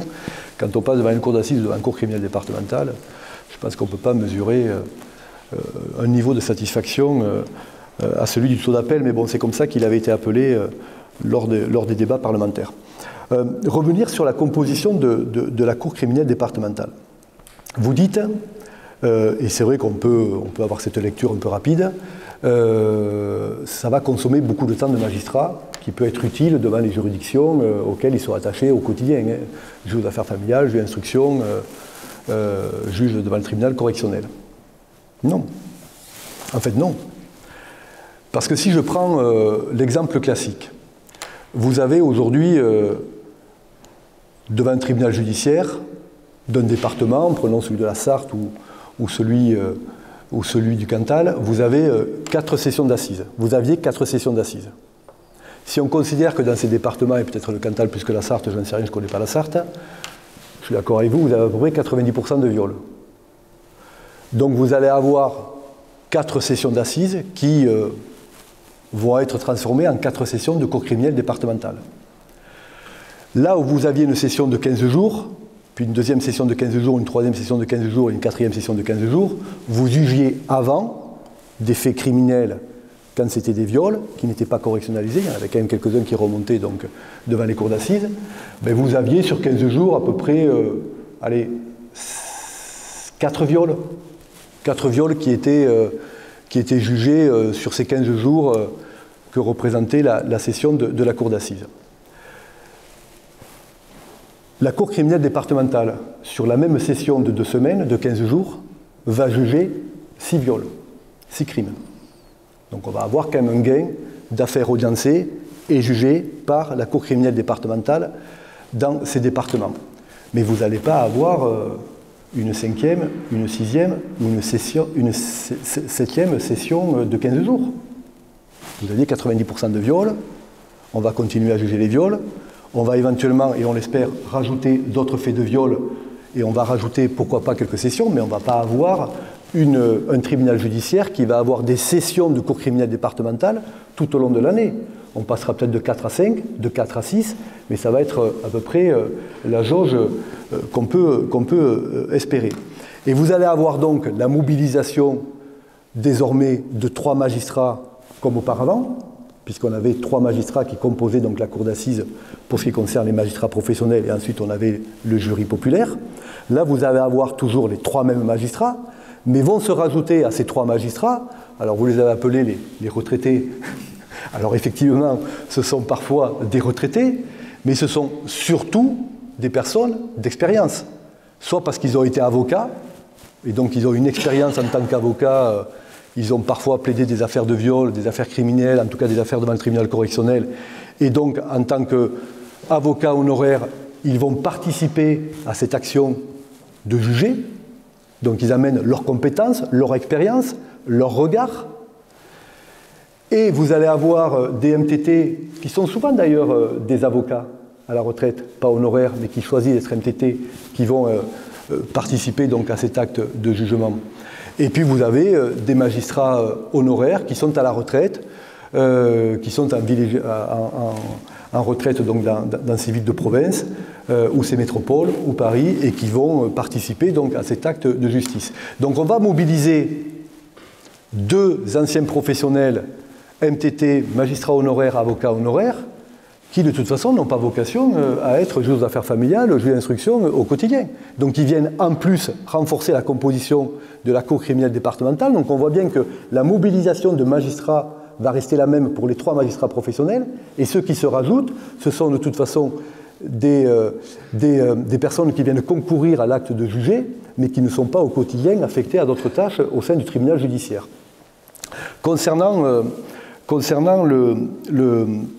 la difficulté qui peut se poser sur les locaux. Alors, vous prenez l'exemple de la Sarthe et du Mans. Si franchement, on est passé d'une organisation des sessions de cour d'assises dans la Sarthe à une organisation du traitement des affaires criminelles désormais, qui nécessite d'envisager d'avoir 2 lieux où on rend la justice, parce qu'il pourrait y avoir un enchevêtrement entre le temps de la cour d'assises et le temps de la cour criminelle départementale, je pense qu'alors c'est la meilleure des preuves que le phénomène de correctionnalisation est en train de cesser dans la Sarthe. Parce que ça veut dire qu'on est en train justement de faire remonter devant les cours criminelles départementales de la Sarthe des affaires qui jusqu'alors effectivement n'étaient pas des affaires qui étaient jugées par la cour d'assises. Donc je pense que là on a une illustration de ce qui est en train de se passer et effectivement il peut y avoir au bout du bout des difficultés même immobilières à faire cohabiter des cours criminelles et des cours criminelles départementales, des cours d'assises et des cours criminelles départementales, mais ça veut dire que si ça se passe actuellement dans la Sarthe, ça veut bien dire effectivement qu'on est en train de décorrectionnaliser beaucoup d'affaires qui avant passaient devant un tribunal correctionnel dans une autre salle d'audience que celle de la cour d'assises. Donc voilà, donc là je crois que c'est un problème là conjoncturel, pour le coup structurel parce que ça nécessite peut-être de trouver de nouveaux locaux, mais ça veut dire aussi que ça fonctionne. Ça veut dire qu'on a plus d'affaires qui passent devant le tribunal, devant la cour, devant le pôle criminel, que ce soit la cour criminelle départementale ou la cour d'assises, et ça semble bien corroborer le chiffre de 55% d'affaires criminelles en plus jugées dans notre pays depuis la mise en œuvre de la cour criminelle départementale. Donc, moi encore une fois, si le bilan au bout du bout, c'est beaucoup moins de correctionnalisation dans notre pays, je pense que là on sera au rendez-vous de l'esprit de cette loi, parce que l'idée de faire des économies avec la cour criminelle départementale, je vous rejoins. Franchement, ce n'est pas l'objectif numéro 1. En tout cas, moi, ce n'est pas l'objectif que je portais. C'est peut-être un des objectifs que portait la chancellerie et le ministère lorsque cette loi a été présentée. Mais franchement, enfin, moi, ce n'est pas un sujet. Et si aujourd'hui on rémunère mieux les MTT parce qu'on rémunère mieux les avocats honoraires, tant mieux, parce qu'ils font un acte d'engagement qui est très fort. Leur responsabilité est importante, ils vont être de plus en plus mobilisés avec ces cours criminelles départementales et on leur doit effectivement une rémunération à la hauteur de leur mission. Donc voilà ce que je voulais préciser également. Mais peut-être sur le problème de la correctionnalisation ou de la décorrectionnalisation, parce que je crois que c'est vraiment pour moi l'élément essentiel et l'argument sur lequel j'ai du mal à fléchir. C'est vrai qu'on a un problème de statistiques, mais tout simplement parce que la correctionnalisation, c'est quoi? C'est souvent une opportunité, c'est décidé par un juge, c'est parfois décidé par un juge d'instruction en accord avec l'avocat de la partie civile, et c'est des choses qui se font, mais qui sont difficilement quantifiables. Quand on avait des dossiers qui étaient correctionnalisés, qui arrivaient devant un tribunal correctionnel et qu'on récupérait à l'aide juridictionnelle quand on était commis d'office, on se disait mais pourquoi ils ont correctionnalisé? Mais parce qu'on n'était pas effectivement l'avocat de la partie civile et on n'avait pas forcément toujours les explications. Mais souvent, vous le savez comment ça se passe dans l'intimité du cabinet de juge d'instruction, dans un dialogue un peu singulier entre le magistrat instructeur, l'avocat de la partie civile et les intérêts en jeu. Et parfois, on le sait aussi, les intérêts, c'était parfois des fragilités des victimes qui ne voulaient pas attendre aussi longtemps ou qui ne voulaient pas se retrouver dans l'arène de la cour d'assises. Parce qu'il y a ça aussi, quand on nous dit que cette réforme, elle est à l'opposé de ce que voulait le mouvement féministe. Mais je peux vous assurer quand même qu'il y a beaucoup de victimes, quand on leur explique désormais ce que va être la cour criminelle départementale en termes d'ambiance, en termes de regard posé sur les victimes, par rapport à ce que peut être l'arène de la cour d'assises, avec des avocats qui peuvent être particulièrement virulents quand ils contestent la véracité des faits. Quand vous avez face à vous, certes, des jurys citoyens qui apportent beaucoup, mais qui vont rentrer dans votre intimité quand vous êtes une victime et que vous déposez votre affaire, je peux vous assurer quand même que parfois on a des victimes qui peuvent aussi préférer, qui avant préféraient l'ambiance du tribunal correctionnel et qui maintenant peuvent préférer la qualité de la justice rendue par des magistrats professionnels dans un cadre bien plus apaisé, beaucoup moins virulent que peut-être l'arène de la cour d'assises. Donc voilà, donc je crois que sur ces phénomènes de correctionnalisation, il faut prendre encore un peu de distance. Merci messieurs pour ces éclairages que vous avez apportés de part et d'autre sur à la fois la cour d'assises mais aussi sur la cour criminelle départementale. Je voudrais vous laisser l'opportunité de poser quelques questions. Alors, disposant de micros filaires, je ne pourrais pas les faire passer jusqu'à vous, donc je vous demanderai de les poser a cappella. Bonsoir. Une petite observation à faire, c'est que depuis qu'on a parlé, il y a 15 femmes qui se sont fait violer ou qui ont subi une tentative de viol en France. D'accord. Donc, non, c'est pas drôle. 256 femmes tous les jours. D'accord. Donc là, c'est vraiment ce dont on parle. Vous avez fini là-dessus. Je précise que du coup, nous sommes représentantes de l'association du collectif Nous Toutes, qui est l'un des plus gros collectifs de lutte contre les violences en France.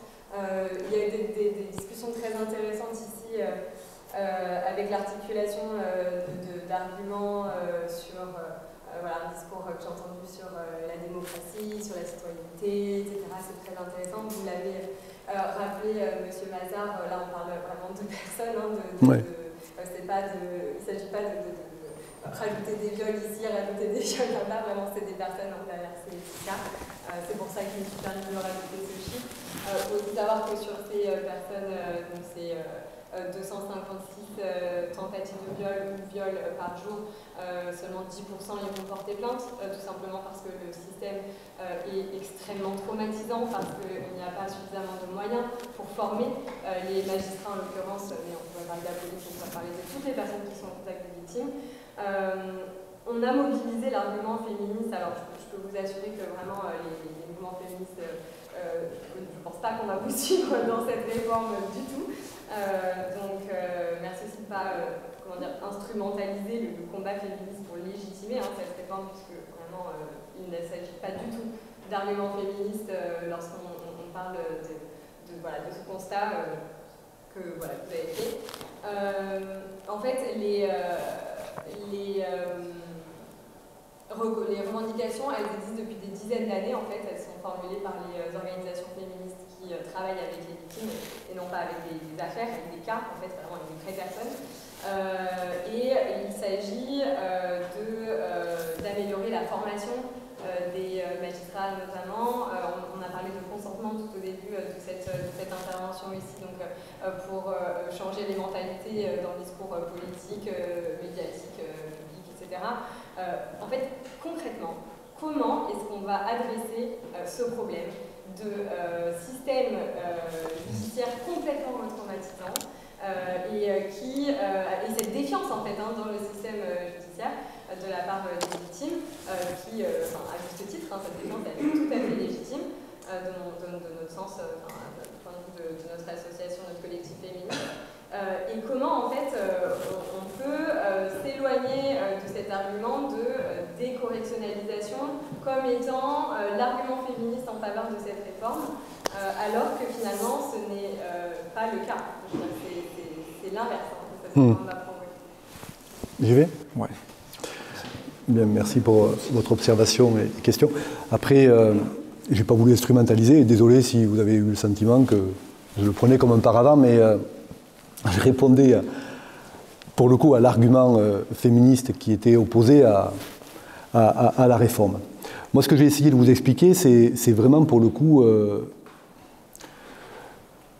une expérience personnelle, consolidée par les expériences vécues par bon nombre de praticiens du droit, de ceux qui font fonctionner ce système qui est critiquable très certainement, comme vous l'avez fait, comme vous le dites, depuis des années, et qui essaie effectivement de trouver des réponses. Moi, je peux vous assurer que, après on en pense ce qu'on veut, et bien évidemment que quand je parle de ces cas, de ces affaires, de ces dossiers, bien évidemment que ce sont des personnes. Et j'en ai accompagné beaucoup, et ça a été des parcours, mais alors, difficiles. Je peux donner un exemple. Quand on crée ces pôles de l'instruction, ça part d'un bon sentiment pour le coup, parce que c'est les affaires les plus graves, les affaires criminelles, et c'est peut-être bien d'avoir un double, voire un triple regard avec une co-saisine par un pôle de l'instruction. C'est l'affaire Outreau, ce que je disais tout à l'heure. un jour, moi, je vois arriver un dossier, avant de voir le visage de la personne, justement. Et ce dossier, il revient du cabinet de juge d'instruction de Montpellier, et on a décidé de correctionnaliser ce dossier qui va donc passer devant le tribunal correctionnel de Rodez. Et quand je vous dis entre le voleur de mobilette et le trafiquant de produits stupéfiants, c'est ça. Hein. C'est-à-dire qu'on met 1 heure, 1 heure et demie pour juger l'affaire. Hein. Il y a donc le prévenu, qui lui s'en sort bien, il ne passe pas devant les assises, il passe devant le tribunal correctionnel. Et moi, je reçois cette jeune victime. Cette jeune victime, donc, elle était une fille d'une famille isolée, un peu en retrait, socialement, intellectuellement, de beaucoup de lieux où on aurait pu la conseiller. Et quand on lui notifie que la personne contre qui une plainte a été déposée se retrouve mise en examen à Montpellier, ben, ses parents sont totalement démunis et ils demandent donc un avocat commis d'office à l'aide juridictionnelle à Montpellier. Après avoir eu quand même un premier avocat à Rodez qui lui a dit ben voilà, l'affaire est à Montpellier, donc il faut prendre un avocat de Montpellier. Donc elle voit un premier avocat à Rodez. On lui dit d'aller prendre un avocat à Montpellier puisque c'est à Montpellier que l'affaire va être instruite. Cette personne reste à Rodez avec des parents qui n'ont pas les moyens de prendre la voiture et de l'amener à 3 heures de route pour rencontrer l'avocat. Ils pensent que tout ça va se passer normalement. L'avocat de Montpellier qui récupère le dossier, je dis bien le dossier, ne verra jamais le visage de cette victime. Et il va suivre le dossier comme on suit un dossier sans visage. Hein. Et au bout du bout, on va avoir ce dossier qui va faire l'objet d'une correctionnalisation. Et donc c'est là que l'affaire revient et que moi je récupère le dossier. Et là, puisque je suis en proximité, je vois le visage. Et je vois qu'il y a, mais alors, un espace sidéral entre le visage, la souffrance de cette pauvre victime, et le dossier. Et là, on s'aperçoit qu'en fait, les faits qui ont été reprochés à cet auteur ont fait des dégâts chez elle, mais alors énormes, incommensurables. Et on arrive à l'audience avec un dossier où il y a une décorrélation entre le traitement judiciaire du dossier et ce qu'avait vécu et ce que vivra encore très certainement pendant très longtemps cette victime. Voilà, ça, c'est pour le coup, c'est du vécu. Ce qu'on a essayé de corriger avec la Cour criminelle départementale, c'est de remettre de la proximité, c'est d'éviter ces correctionnalisations. Quand j'ai la proximité, tout à l'heure, quand je vous dis qu'avec cette loi, on permet désormais à des procureurs d'ouvrir l'instruction devant le tribunal judiciaire lorsqu'il n'y a pas de complexité dans les faits, que ça ne nécessite pas une cosaisine, que ça ne nécessite pas un double regard. On revient à de la proximité. Mais bien évidemment que c'est complexe. Mais combien, moi j'ai vu d'affaires et combien les praticiens ont vu d'affaires où franchement on n'a pas eu un traitement judiciaire à la hauteur de la gravité des faits. Donc, du coup, pourquoi mais une cour criminelle départementale, alors je vous invite, moi quand j'ai fait mon rapport, je ne me suis pas contenté d'auditionner, j'ai passé des journées dans les salles d'audience de la cour criminelle départementale pour voir. Moi, j'ai été aux assises, j'ai plaidé aux assises, je sais ce que c'est l'ambiance des assises. Et j'ai vu ce que donnait un procès devant la cour criminelle départementale. J'ai vu l'attention qui était portée à l'accusé, j'ai vu l'attention qui a été portée à la victime. J'ai vu la capacité de la victime de s'exprimer sans trop de stress, parce qu'il n'y avait pas le jury, justement, et qu'il y avait des magistrats professionnels qui ont l'habitude. Donc ils avaient un regard bienveillant, ils trouvaient les bons mots. Je l'ai vu, je l'ai mis dans mon rapport. J'ai dit que c'était bien, que c'était de la qualité, mais que c'était de la qualité parce que c'était un président d'assises qui avait l'habitude et parce qu'on respectait l'oralité. Et je tenais à ce que ce soit inscrit dans le marbre, dans la loi. Voilà mon travail de parlementaire, d'expérimentation, d'évaluation et de législateur. Voilà. Et si on peut gagner du temps, et si on évite la correctionnalisation, et si on a une justice qui au bout du bout est rendue avec de la qualité par une juridiction criminelle, ce n'est pas un super tribunal correctionnel, c'est une juridiction criminelle à part entière. Enfin voilà, c'est... Mais désolé hein, si vous avez le sentiment que je parle à votre nom et que je parle mal à votre nom. Donc je prends toutes les distances qu'il faut, mais c'est ma conviction en tout cas. Pour revenir sur cette question des moyens, parce que c'était la question qui était centrale finalement. On Oui. que la France est à la charrette des pays OCDE en termes de budget de la justice par habitant, et ce depuis des décennies, même si le budget augmente, c'est une réalité. Vous avez souligné, on est encore loin de ce qu'il faudrait. On a eu une opposition même un idéal de justice, mais il semble que vous partagez cet idéal. Est-ce que finalement on n'aurait pas les moyens de notre ambition en termes d'idéal de justice? Je peux, mais bon. Quoique les moyens, je pense qu'on aurait ces moyens, effectivement. Enfin, je pense qu'on aurait ces moyens. Il suffit de le décider. Il suffit de le décider. Là, il y a un effort budgétaire, par exemple, assez conséquent, c'est vrai, qui est décidé pour la création de ces 1500 postes de magistrats, mais rien n'empêche d'aller plus loin. Rien n'empêche d'aller plus loin. D'autant plus que vous savez que dans le budget de l'État, le poste justice est loin d'être celui qui coûte le plus cher. Donc on pourrait avoir ces ambitions-là et qui, si elles étaient mises en œuvre, ne seraient que finalement, qui ne consisteraient finalement qu'à nous mettre au niveau moyen des États membres de l'Union, enfin même pas de l'Union européenne, mais du Conseil de l'Europe. Donc il ne s'agit même pas en fait d'être, je ne sais pas moi, le fer de lance de l'Europe, que sais-je, en termes de budget consacré à la justice. Il suffirait simplement de nous remettre au niveau moyen de nos voisins européens pour que déjà ça aille un peu mieux. Parce que, et pour faire la transition avec la question qui a été posée tout à l'heure, pour que véritablement ça change l'appréhension notamment des affaires de viol, il y a effectivement une question de moyens qui se pose, c'est évident, et puis il y a une question culturelle. Et c'est dit d'ailleurs dans le rapport hein, que la correctionnalisation, c'est aussi, si elle ne recule pas, contrairement à ce qui était attendu, encore une fois c'est ma lecture, et ça c'est dit dans le rapport, c'est aussi une question culturelle. C'est-à-dire qu'on a encore des magistrats, et moi j'en entends souvent, hein, qui me disent la correctionnalisation, pardon, c'est pas si mal que ça.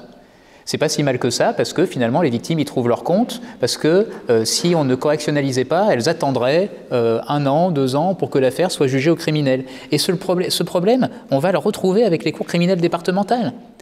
On va le retrouver nécessairement avec les cours criminelles départementales, puisque, encore une fois, si vous voulez, dans l'état actuel, décorrectionnaliser, ça veut dire que vous allez allonger le temps de traitement des dossiers en instruction, et à effectif constant ou quasiment constant, vous allez avoir le même effet qui dissuade les personnes de certaines victimes d'être jugées aux assises.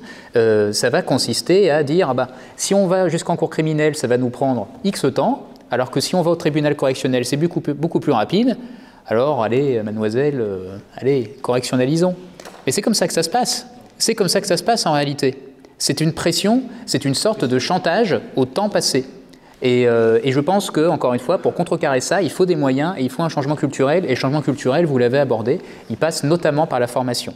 Pas que, mais il passe notamment par la formation. Et j'ajouterais, pour boucler avec le combat, il passe aussi par l'investissement de nous tous. Et l'investissement de nous tous et toutes, ça passe aussi justement par ce jury criminel. Et c'est pour ça que j'y suis fondamentalement attaché.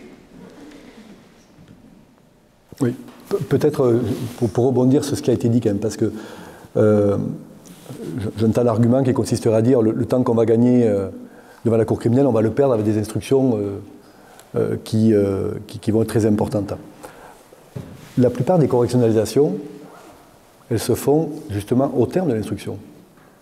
Donc le temps de l'instruction, on l'aura. Hein. Et tout à l'heure, je vous ai parlé effectivement de ce débat un peu singulier qu'il y a entre le magistrat instructeur et l'avocat de la partie civile. Ça se fait in fine, à la fin de l'instruction. On a tous les actes. Et c'est parfois même parce que le dossier est un peu fragile, personne n'est très à l'aise, on a peur d'avoir un acquittement, qu'on dit, bon allez, on va devant le tribunal correctionnel parce qu'on tiendra au moins l'agression sexuelle. Et c'est comme ça que ça se passe. Donc en fait, le temps d'instruction, il restera le même dans 90% des dossiers. Et c'est à la fin de l'instruction, quand on décidait d'aller devant le tribunal correctionnel, que là, on n'hésitera plus, on ira devant une juridiction criminelle et on ira devant la cour criminelle départementale. Après, oui, il y a du travail à faire. Je pense qu'il est en train de se faire, mais bon, ça prend du temps. Les audiences sont publiques. Les audiences sont publiques. Alors on ne les a pas en face, les regards qui peuvent être parfois un peu déstabilisants, on les a derrière. Plus facile. Mais tous ceux qui sont derrière, ils entendent ce qui se passe, ce qui se joue. Ils entendent pleurer, ils voient les scènes. Hein, parce que c'est ça, hein, on y va avec les tripes devant une cour criminelle ou devant une cour d'assises. Et ça, oui. Il faut que les gens aillent dans les salles d'audience. Ça, on continuera à le faire. Et qu'on multiplie les audiences qui ont de l'impact pour nos concitoyens quand ils rentrent dans une salle d'audience. Que ce soit une cour criminelle ou une cour d'assises, je peux vous assurer que ça remue. Là, il n'y a pas de déperdition. Et pour le coup, et je le dis, hein, peut-être un peu moins d'effet de manche, les avocats. C'est un truc qui ressort, et même de la part des avocats, ils le disent. Moi, quand vous dites que les avocats sont derrière vous, moi, je la citais dans mon rapport, c'est Maryse Péchevis, avocat du SAF à Montpellier, grande pénaliste. Vent debout contre la réforme, comme tous les avocats pénalistes, comme je l'étais moi au départ, et comme l'était Dupond-Moretti, le garde des Sceaux lui-même. Elle a plaidé devant la cour criminelle départementale. On l'auditionne, elle me dit Stéphane, oui c'est bien, oui c'est qualitatif, oui c'est bien. Alors, je me vais juste, après je vous donne la parole, hein. Juste pour rebondir sur la question des effets de manche, juste pour le dire rapidement. Ah non, on peut, oui, c'est oui, non, mais simplement, encore une fois, il y a énormément d'ouvrages qui ont été écrits sur la question, vous savez, des sociologues, des anthropologues qui ont des entretiens avec des anciens jurés, et une chose qui apparaît au cours de ces entretiens, c'est que les jurés, ils détestent les effets de manche, et ils savent très bien les repérer. Il ne faut pas prendre les jurés pour... Enfin, voilà, je ne dis pas que c'est ce que vous faites, hein, mais il ne faut pas prendre les jurés pour des abrutis qui seraient sensibles systématiquement aux effets de manche et qui ne seraient pas capables de les décortiquer. Les jurés voient très bien un avocat qui a un style. Dupond-Moretti, on voyait très bien son style quand il plaidait. Il y a juste que des jurés sont plutôt moins sensibles. Mais en revanche, les effets de manche, on sait très très bien les percevoir et on sait très bien à quoi il faut s'en tenir. Oula. Malheureusement, nous devons libérer la salle. Donc, je vous remercie de votre intervention, monsieur le député. Monsieur Fiorini, merci beaucoup. Merci. Je vous invite, si vous le souhaitez, à contacter les deux intervenants donc juste après la fin de cette conférence. Et n'hésitez pas à adhérer au Cercle Droit et Liberté. Vous pouvez vous adresser à René Boustany, maître Boustany, qui est en bas ici. Et l'association pour conserver les... Et à l'association, bien sûr.